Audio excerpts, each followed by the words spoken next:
Patricia pulled her suitcase across the marble floor of the penthouse. She wasn't running. She wasn't crying. She wasn't throwing things or screaming or slamming doors. She was just walking. Calm, steady, done. The wheels of her suitcase made this low rumble that echoed through the entire space. It bounced off the high ceilings and the designer walls and the imported furniture and every single expensive thing that filled this place. That sound was louder than any argument they'd ever had. Behind her, Seo-jun stood in the middle of the living room. He was still wearing his dress shirt from the business meeting he'd just come from. The same meeting that made him 3 hours late to their anniversary dinner. His sleeves were rolled to his elbows. His tie was loosened. His jaw was tight, and his fists were clenched at his sides. Every part of him wanted to say something. Every part of him wanted to cross that floor, grab her hand, and tell her to stay. But he didn't move. He didn't call her name. He didn't stop her. Because somewhere deep down in the part of himself he'd been ignoring for months, he knew she was right. Patricia reached the front door. She paused. Her hand rested on the handle, and for a moment, Seo-jun thought she might turn around. He held his breath. But she didn't turn. She just spoke, and her voice was steady, almost gentle, which made it worse. "I can't keep loving someone who's never here, Seo-jun." Then she opened the door and walked out. The door closed behind her, softly, not a slam. That was what made it hit so hard. A slam would have meant anger. A slam would have meant there was still fire, still fight, still something left to burn. But a soft close meant she had already grieved this relationship while she was still in it. She had already mourned him while lying next to him in bed at night. She was already gone long before she packed that suitcase. Seo-jun stood there for a long time. The penthouse was so quiet he could hear the air conditioning humming through the vents.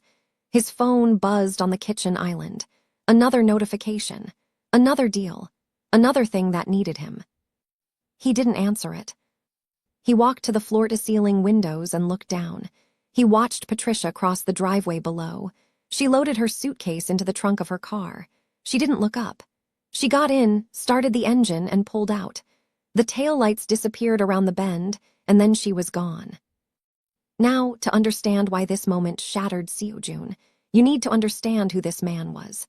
Park Seo-jun was the head of one of the most powerful Korean-American business empires in the country. Real estate, luxury hotels, tech ventures, and commercial development. His family's organization operated across some of the wealthiest cities in America, from Beverly Hills to Manhattan to Bellevue, Washington.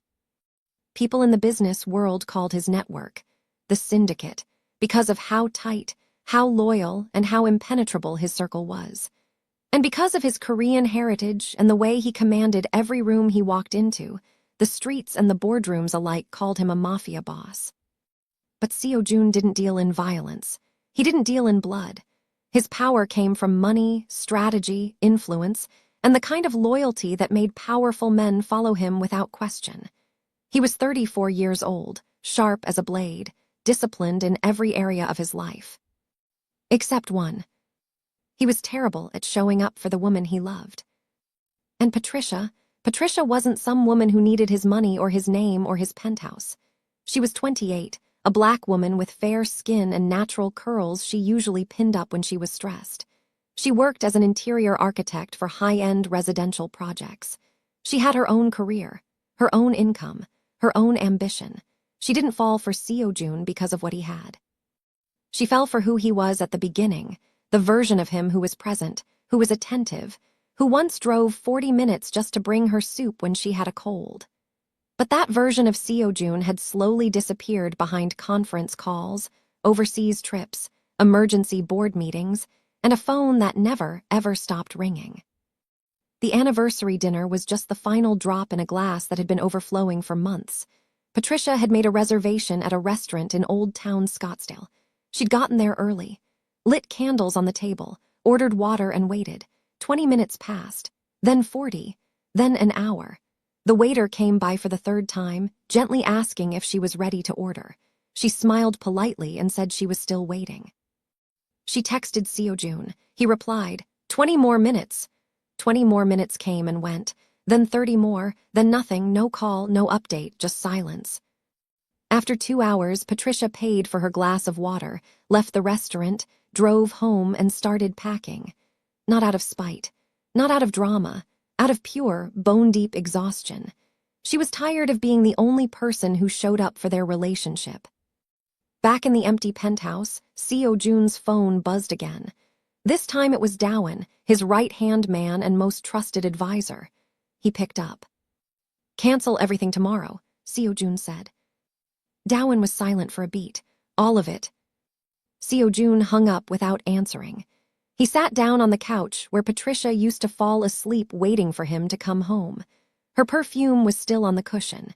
He pressed his palm against the fabric and closed his eyes. "Now let me ask you something real.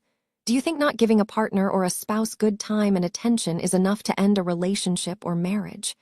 I really want to hear you out on this. Please say your opinion in the comment. I will be waiting in the comment. Also go ahead and like the video. And if you're not subscribed yet, please go ahead and do so that you won't be missing good stories like this." Now let's continue. To understand the weight of what Patricia left behind, you need to see what they had before it all went wrong. 6 months before that night in Scottsdale, Seo Jun and Patricia met in the most unlikely place. Not at a gala, not at a rooftop party, not at any of the exclusive events his world was known for. They met at a hardware store in Beverly Hills. Patricia was there buying materials for a client project. She was sourcing a specific cut of high-grade walnut for custom shelving in a penthouse remodel. Seo Jun was there because he personally inspected materials for his hotel renovations. He never trusted anyone else's eye for quality. It was one of the things that made him obsessive, one of the things that made him successful, and one of the things that eventually made him impossible to live with. They both reached for the last walnut slab at the same time. Patricia looked at him, he looked at her, and she said without flinching, "You can have the next shipment. I was here first." Nobody talked to Seo Jun like that. Not his business partners, not his competitors, definitely not strangers in hardware stores. Dowan, standing behind him, looked like he'd swallowed a nail, but Seo Jun didn't get angry. He laughed. A real, genuine laugh, the kind that came from somewhere he didn't access very often. He let her have the slab, then he asked her to coffee to, as he put it, negotiate future lumber disputes. She said no. He came back the next day. She said no again. The third day, she finally said yes just to stop him from showing up. That coffee lasted 4 hours. What followed were the best 3 months of both their lives. Seo Jun showing up at her project sites with lunch, not fancy catered meals, just sandwiches from whatever spot was nearby. Patricia teaching him about architectural flow, about how the angle of a doorway could change the way a person felt when they entered a room, about how design was really about making people feel safe. He listened to her like every word was the most important thing he'd ever heard. And for a man who spent his days hearing billion-dollar proposals, that was saying something. There were late-night drives through the hills. A weekend trip to Napa Valley where Seo Jun turned off his phone for 48 straight hours, the only time he'd ever done that.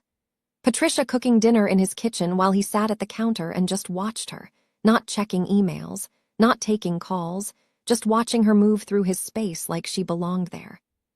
Patricia told her best friend Naomi on a phone call one night, "I think this one's different." Naomi, who lived in Austin and had watched Patricia go through her share of disappointing relationships, said, "A man that busy will always choose work, Patty. Just watch." Patricia didn't want to believe her, and for a while she didn't have to. But then the shift happened, slowly, like a tide pulling out so gradually you don't notice your feet are dry until the water's gone. 3 months in. The cancellations started. First it was small, 30 minutes late to dinner, then an hour. Then he missed her gallery opening entirely, the one where her design work was being featured for the first time, the one she'd talked about for weeks. He called afterward and said, "Something came up, I'm so sorry." Something always came up. Entire weekends vanished. Business trips to Manhattan, meetings in San Francisco, calls with investors in Palo Alto that couldn't wait. He always apologized. He always sent flowers. He once sent a $12,000 bracelet with a handwritten note that said, "I'm sorry. Next weekend is ours." But when next weekend came, he was in a meeting that ran long, and next weekend became the weekend after that, and then the one after that, until the promise became meaningless. Patricia never asked for the gifts. She stopped opening the boxes. They stacked up on the dresser like little monuments to his absence. What she wanted was him on the couch on a Tuesday night, watching bad reality TV, eating takeout, asking about her day. She wanted ordinary, but he kept offering her extraordinary things as substitutes for the only thing that mattered, his presence. One night, about a month before she left, Patricia sat alone in the Scottsdale penthouse. It was almost midnight. Seo Jun was on a call in his home office. She could hear his muffled voice through the wall, sharp and commanding. She sat on the couch scrolling through her camera roll. Every picture of them together was from the first 2 months. After that, it was just photos of rooms she'd designed. Beautiful, empty rooms. The pattern hit her hard. She started crying. Not loudly, not dramatically, just quiet tears rolling down her face, the kind that come when you're not sad anymore, when you're just tired. She wiped her face, put down her phone, and whispered to no one, "I can't do this anymore." 3 days after Patricia left, Seo Jun looked like a man coming apart at the seams. He hadn't slept properly. He was showing up to work but not really present. Dowan noticed. The staff noticed. Everyone noticed, but nobody said a word because you didn't question Seo Jun when his jaw was set like that. The person who finally did was his younger sister, Minji. She flew in from the family home in Bellevue, Washington, took one look at him sitting behind his desk staring at nothing, and said, "You look terrible." He said he was fine. She sat down across from him and folded her arms. "You lost her, didn't you?" He didn't answer, which was the answer. Minji was quiet for a moment, and then she said something that cut deeper than anything Patricia had said on her way out. "Dad did the same thing to Mom, and Mom stayed, but she was never happy, not really. She smiled for us. She kept the house running. She was there at every dinner, but her eyes were somewhere else. Do you want Patricia to stay and be unhappy, or do you want to become someone worth staying for?" Seo Jun told her it wasn't that simple. His empire required him. Thousands of jobs depended on his decisions. Hotels, developments, partnerships, all of it ran through him. If he stepped back, things could fall apart. Minji shook her head. "Then maybe you need to build something that doesn't fall apart the second you take a day off. Because right now, your business is a machine, but you're not, and neither is she." She left his office after that. He sat there for another hour, her words bouncing around his skull like a rock in a tin can. Meanwhile, Patricia was in Austin, Texas. Naomi had picked her up from the airport, taken her suitcase without asking any questions, and put her in the guest room. For the first 3 days, Patricia mostly slept. Not because she was lazy, because grief is exhausting and leaving someone you love takes everything out of you, especially when you know you made the right choice, but the right choice feels like cutting off your own arm. On the 4th day, she got up, showered, put on real clothes, and told Naomi she needed to work. She picked up a few freelance interior architecture projects around Austin. She set up her laptop at a local cafe and started sketching. Halfway through a living room layout, she stopped. She stared at the page. She'd drawn the penthouse in Scottsdale, the exact layout down to the placement of the windows. She tore the page out, crumpled it, and threw it in the trash. On day 5, Seo Jun texted her, "I know I don't deserve a response, but I need you to know that I hear you." Patricia read it. She didn't reply. The next day, another text. "I'm not asking you to come back. I'm asking you to tell me how to be better." She read that too. She typed a response, stared at it, deleted it, put her phone face down on the table and pressed her palms against her eyes. Naomi sat down next to her and said, "You did the right thing, Patty." Patricia whispered, "Then why does the right thing feel like I'm drowning?" While Seo Jun was fighting a war inside himself, a different kind of war was starting outside. A rival investor named Victor Harlan was making moves against Seo Jun's empire. Victor was old money, East Coast elite, with connections stretching back generations. He'd started quietly acquiring properties and shares adjacent to Seo Jun's holdings, positioning himself for a hostile takeover of Seo Jun's flagship hotel in Manhattan. Dowan flagged it during a briefing, and told Seo-jun the situation was escalating fast. The old Seo-jun would have dropped everything, flown to New York, gone to war, but this time he hesitated. He looked at his phone, still no reply from Patricia. He made a decision that shocked everyone in his circle. "Handle the initial defense," he told Dowan. "Give me a full briefing in 48 hours. I need to fix something first." Dowan stared at him. In 15 years of working together, Seo-jun had never delegated a threat like this. Not once. That night, Seo-jun booked a flight, not to New York, to Austin. Seo-jun landed in Austin and checked into a hotel downtown. He sat on the edge of the bed and stared at the wall. He'd negotiated deals worth billions. He'd faced down competitors who tried to destroy his family's legacy. He'd commanded rooms full of the most powerful people in the country without breaking a sweat. But right now, he had no idea what to say to the woman he loved, because every script in his head sounded like a negotiation tactic, and Patricia wasn't a deal to be closed. She was a person who'd asked for something simple, and he'd failed to give it. He called Minji. She picked up on the second ring like she'd been waiting. "I'm in Austin," he said. "Good, what's your plan?" "I don't have one." Minji laughed softly. "Perfect, don't show up with a speech. Show up with the truth, even if the truth makes you look weak, especially if it makes you look weak." Seo-jun found out where Patricia was working through a mutual acquaintance, a designer they both knew from the Beverly Hills circuit. He didn't send someone to track her down. He didn't use surveillance or money or power. He asked, and someone told him she'd been working out of a cafe near South Congress. He showed up the next morning. When he walked through the door, Patricia was sitting at a corner table with her laptop and a stack of sketches. She was wearing a cream-colored sweater with her curls pinned up, the way she did when she was deep in work. She looked up when the door chimed, expecting a barista or a stranger. Instead, she saw him. Her face went through 5 emotions in 2 seconds. Shock, pain, longing, anger, and then a careful blankness, a wall going up to protect everything underneath. "What are you doing here?" she asked. Seo-jun stood there, no bodyguard, no Dowan, no armor. Just him in a simple jacket, looking more uncertain than she'd ever seen him. "I didn't come to convince you of anything," he said. "I came to listen, because I realized that in 2 years, I did all the talking and none of the hearing." Patricia stared at him for a long moment. Something in his voice was different, not the polished, measured tone he used in boardrooms, something raw, unfinished. "Sit down," she said. He sat, and they talked, really talked.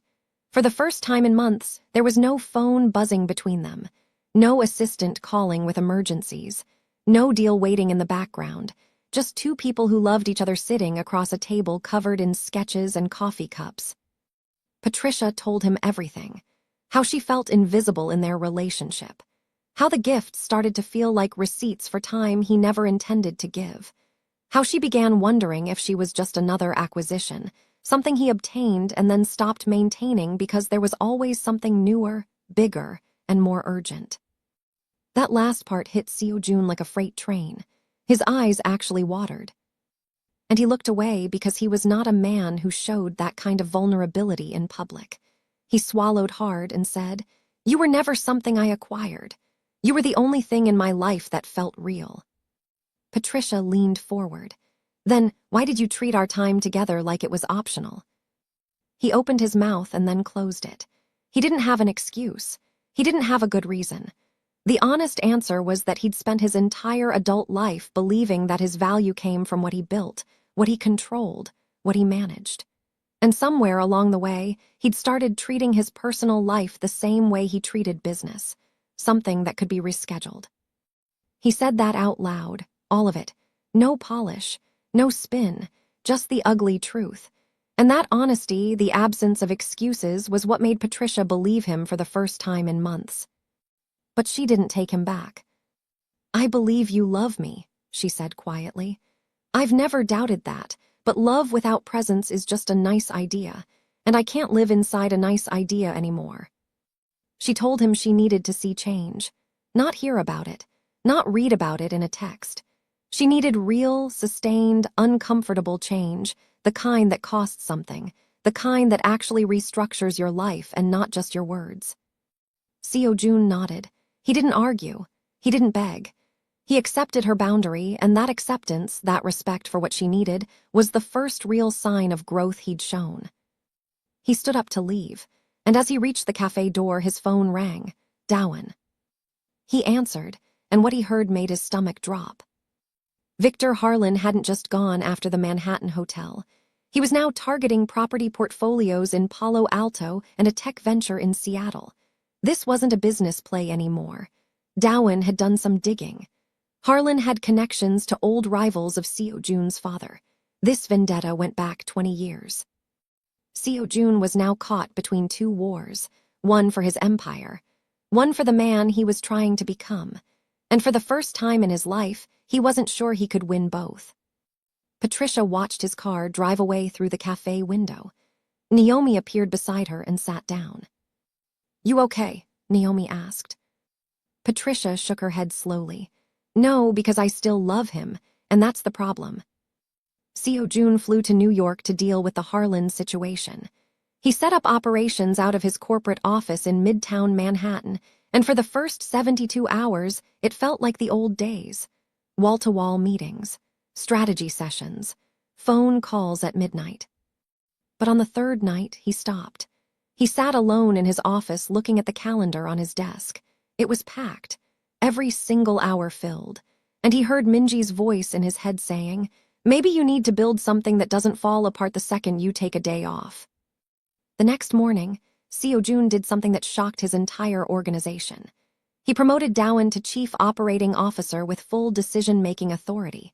Not just the title, real power. He brought in his cousin, Yiwon, a sharp corporate strategist who'd been running operations in Bellevue, to co-manage the Western portfolio. He assembled a senior leadership team and for the first time in his career, gave them room to lead. His longtime advisor, Mr. Kang, a man who'd served Seo Jun's father before him, pulled him aside. "Your father ran everything himself.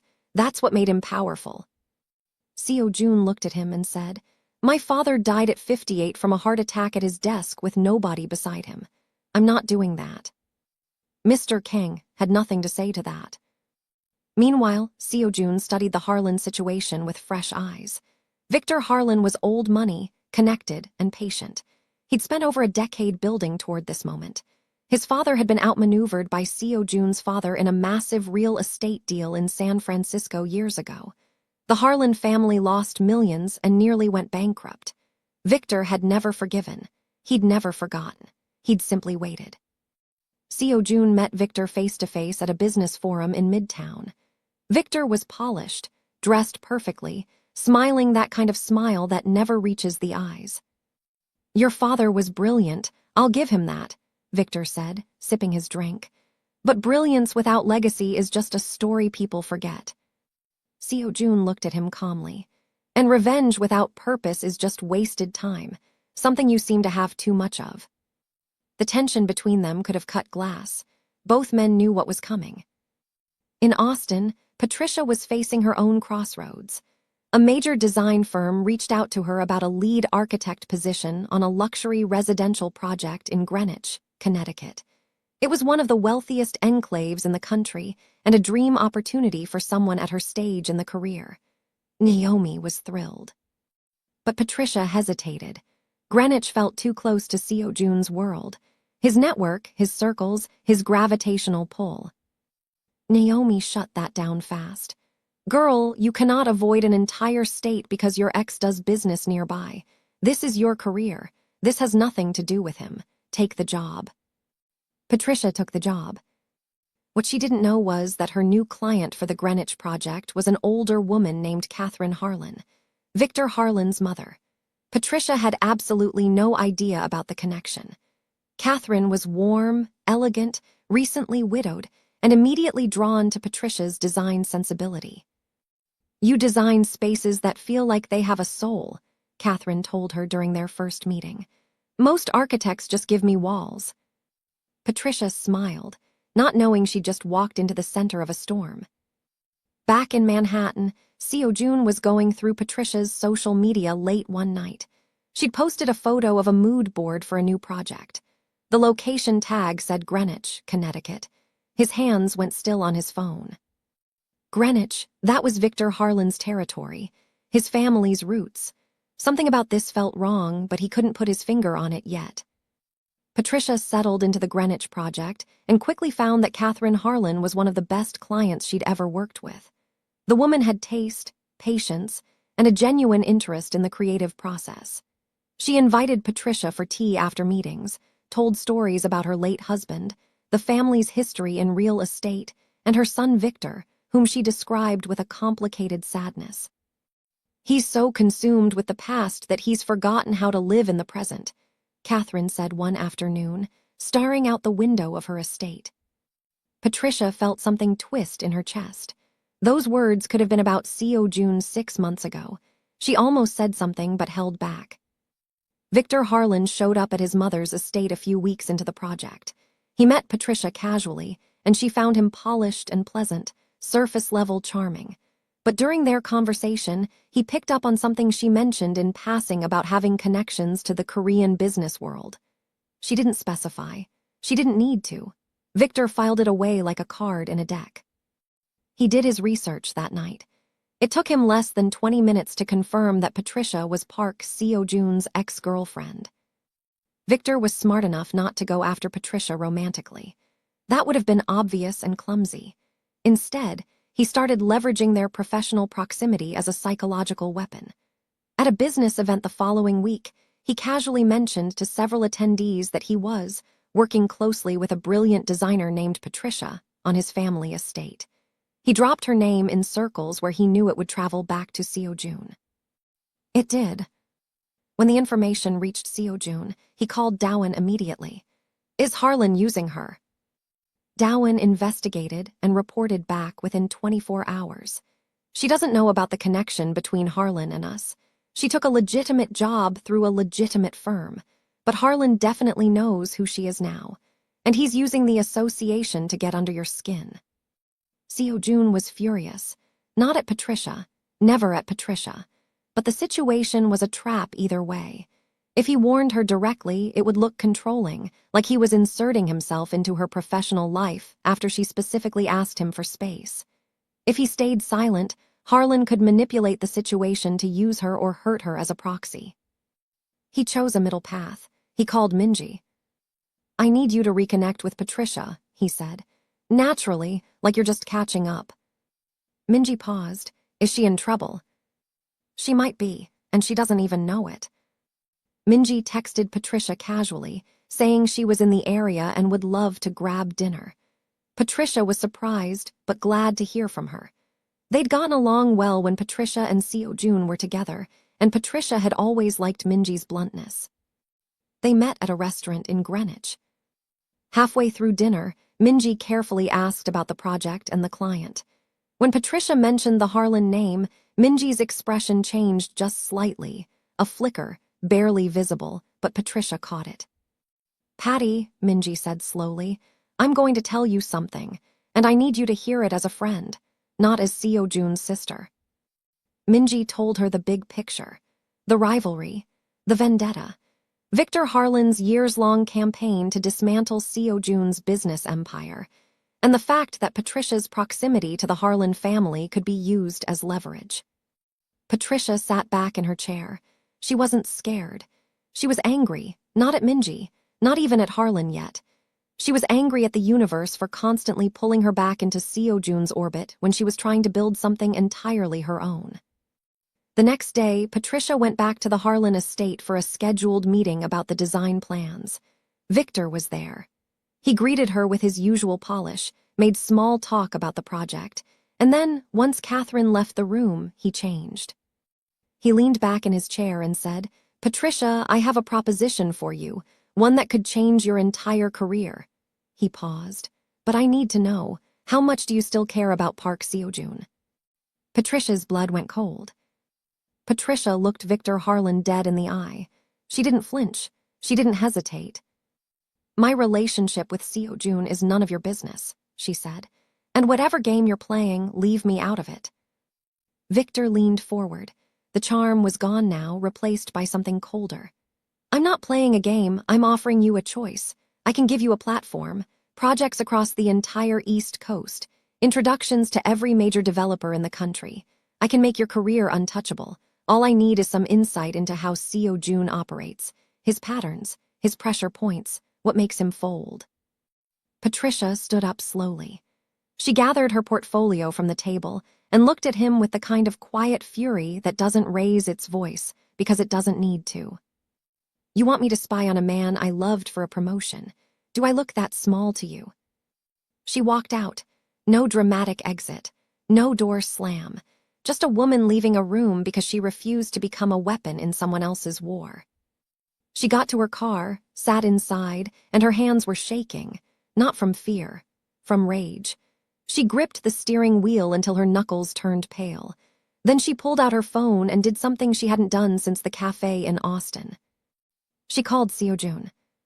He picked up on the first ring, like he'd been carrying the phone in his hand every day, waiting. Patricia, his voice was careful.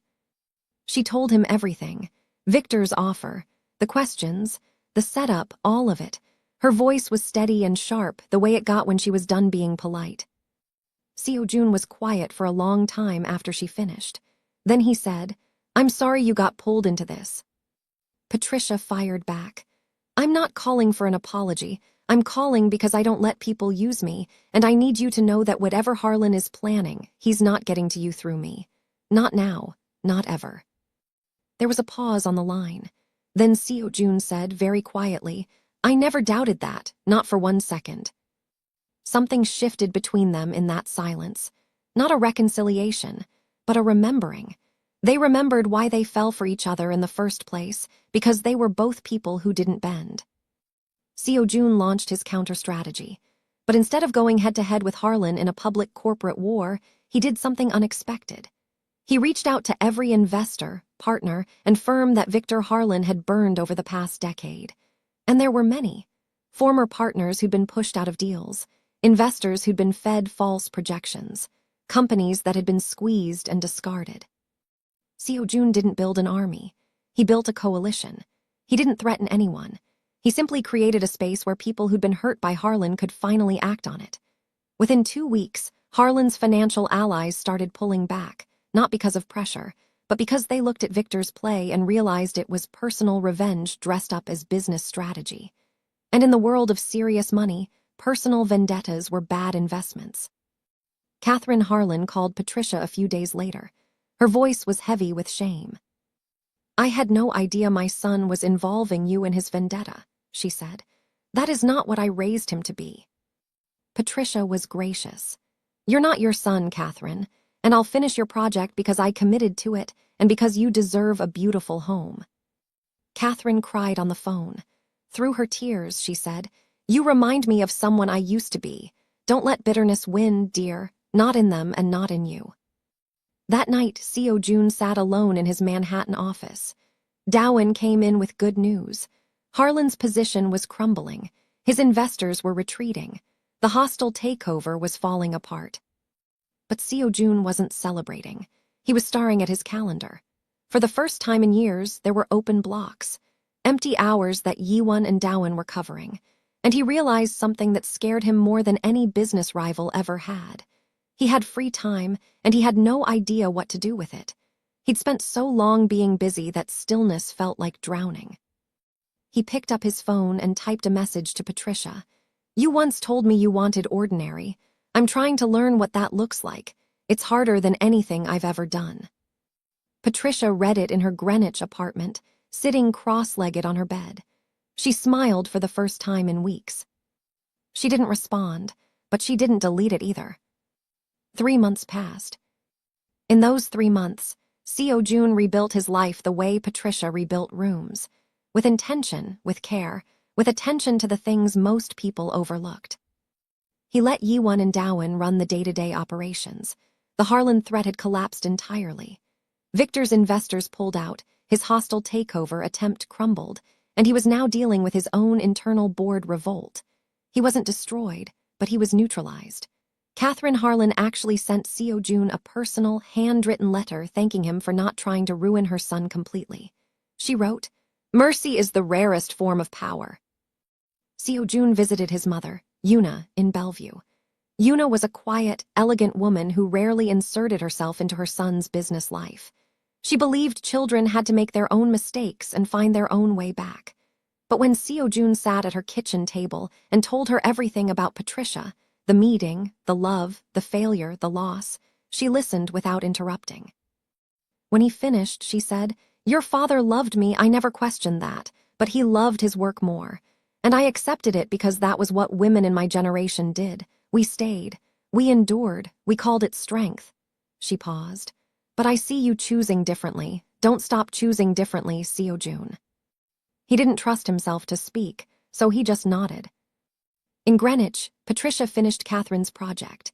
The estate was stunning, warm, inviting, full of light and texture and soul.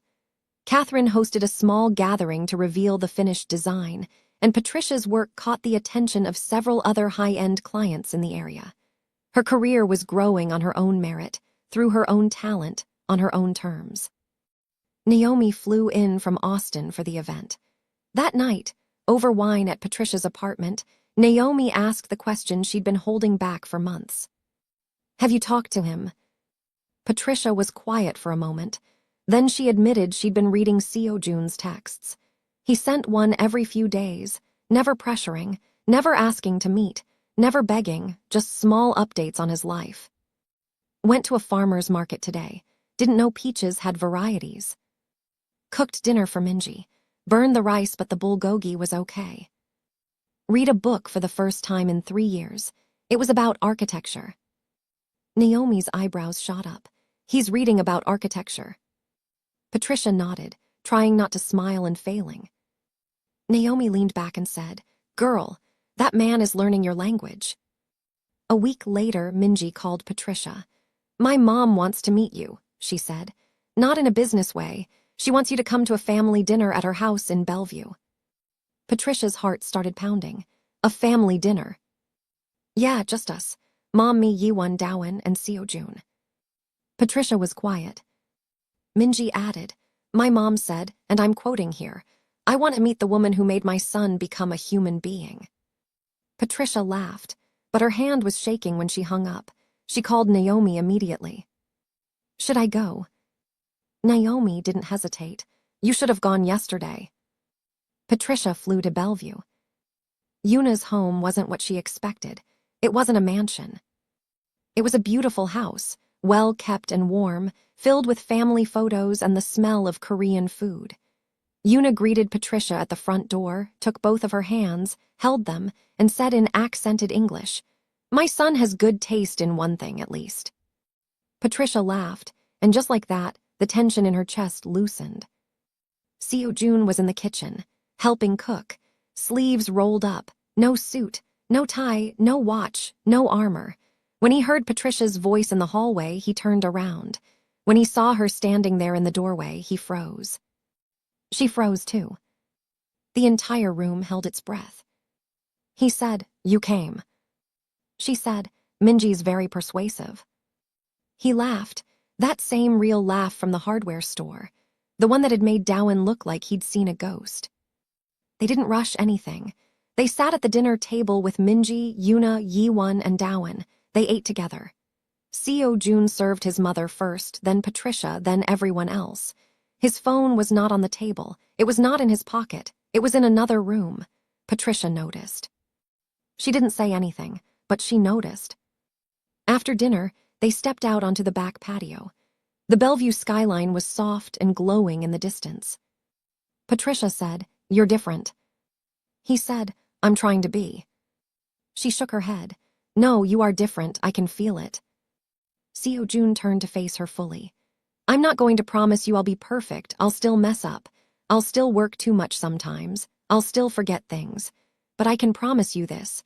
When you're talking to me, I will be there. Not just standing in front of you, all the way there. Because I spent the last 3 months learning how to sit still, and the only person I want to sit still with is you." Patricia's eyes filled with tears. She blinked them back, but one escaped down her cheek. She whispered, That's all I ever wanted. They didn't kiss, not yet. Patricia reached out and took his hand. He wrapped his fingers around hers and held on like it was the most important thing he'd ever touched. She said, "We start over, completely. No penthouse, no empire talk, you take me on a real date. Tuesday night, somewhere regular." He nodded. Tuesday. Then she looked him in the eye and said, "And June, if your phone rings during that date, I'm walking out again. And next time I won't come back." He met her gaze and said, "Next time there won't be a phone to ring." Tuesday night, downtown Bellevue. A small Korean-owned restaurant with wood tables and warm lighting and a handwritten specials board near the register. No VIP reservation, no private room, no security detail waiting outside, just a regular booth near the window. June was wearing jeans and a simple button-down. Patricia was in a sundress with her curls down, falling around her shoulders the way they did when she wasn't stressed, when she wasn't bracing herself against the world. They looked like any other couple. He asked about her projects. She told him about a new residential commission in Aspen, Colorado, her biggest solo project yet. A private home for a tech executive who wanted something that felt like a retreat, not a showcase. Her eyes lit up when she described the mountain views she was designing around, the way she wanted the house to feel like it was part of the landscape rather than sitting on top of it. June listened. Not the polite listening he used in meetings, the kind where he was already 3 steps ahead. Real listening. He asked questions, specific questions. He remembered details she'd mentioned months ago about material preferences and design philosophies. She noticed, and it made her chest ache in a good way. She asked about his work. He told her about Dowan and Yiwon running the operation, how hard it had been to let go, how he still woke up at 4 in the morning with the reflex to check emails, but forced himself to wait until 7. He talked about it honestly, not like a man who'd conquered the habit, but like a man who was fighting it every day. She laughed, he laughed, and for the first time in longer than either of them could remember, the silence between them wasn't heavy. It was comfortable, like slipping into water that was exactly the right temperature. His phone did not ring, because it was in the glove compartment of his car, turned off.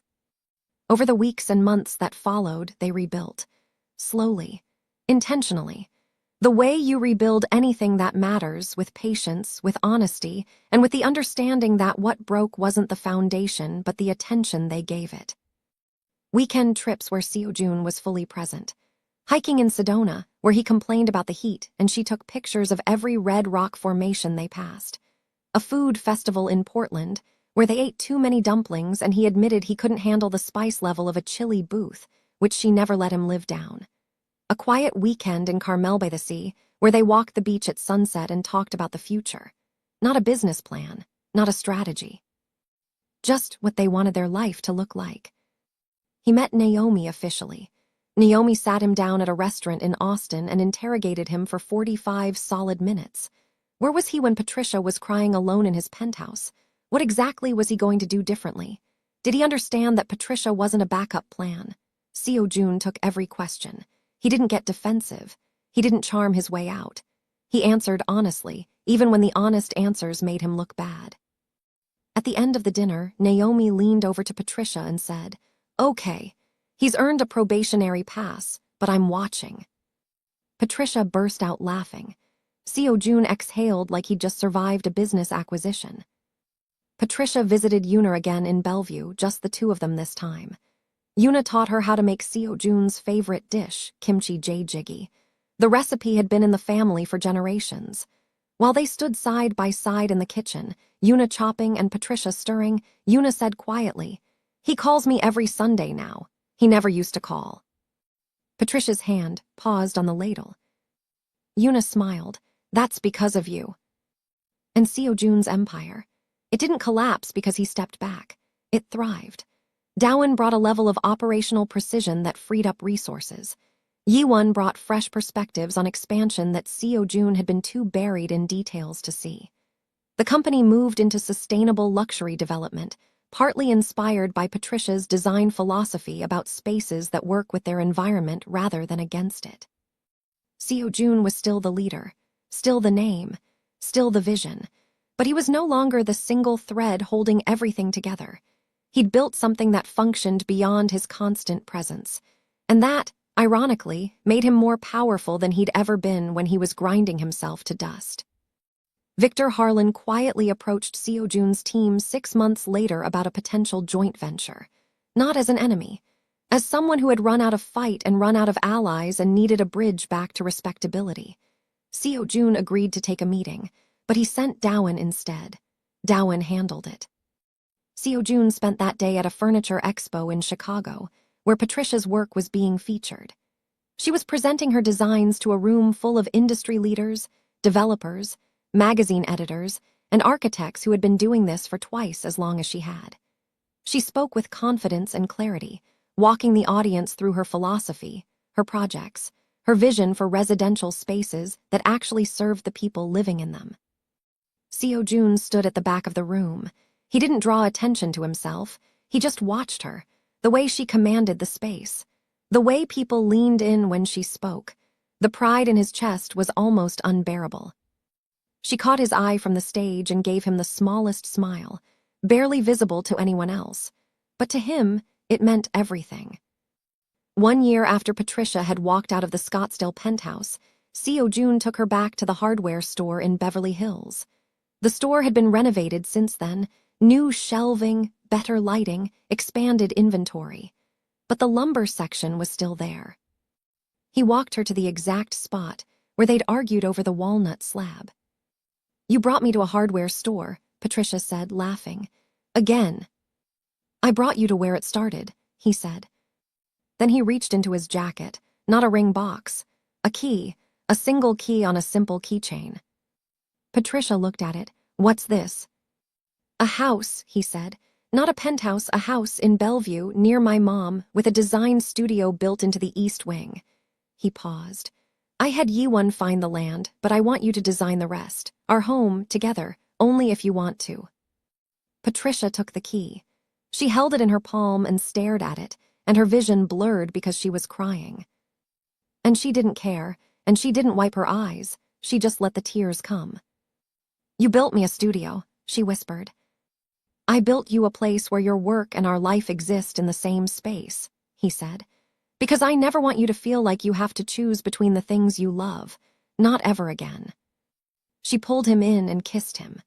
Right there, in the lumber aisle, under fluorescent lights, while a store employee 3 feet away awkwardly tried to restock plywood and pretended he couldn't see them. 6 months later, the house was finished. Patricia designed every inch.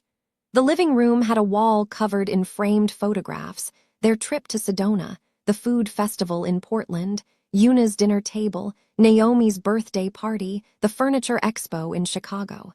A timeline of their second chance. It was a Tuesday night. Seo Jun was home by 6. He was in the kitchen, cooking, badly.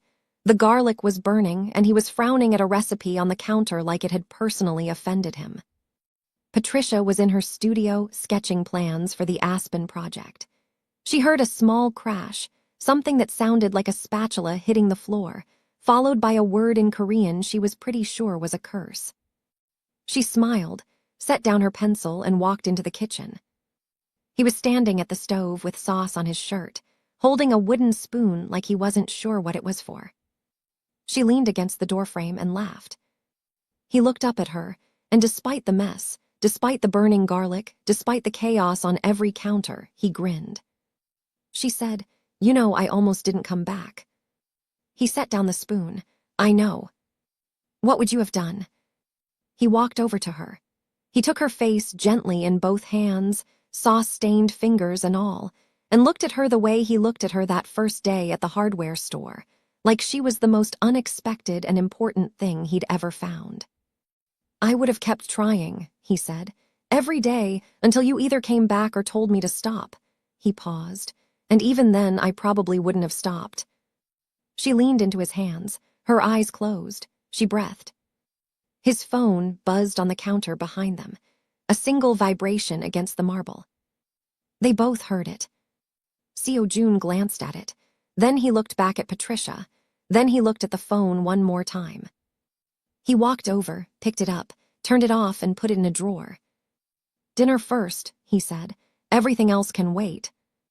Patricia once said that love without presence is just a nice idea, and she was right. But what she learned, what they both learned, is that presence isn't something you promise once and then forget about. It's something you practice. Every morning, every evening, every ordinary Tuesday night. Seo Jun didn't save their love with a grand gesture, or a dramatic speech, or some impossible romantic moment pulled from a movie. He saved it by showing up with burned garlic and a turned-off phone. He saved it by learning how to sit still. He saved it by finally understanding that the most powerful thing a man can do is not build an empire. It's to be there. All the way there.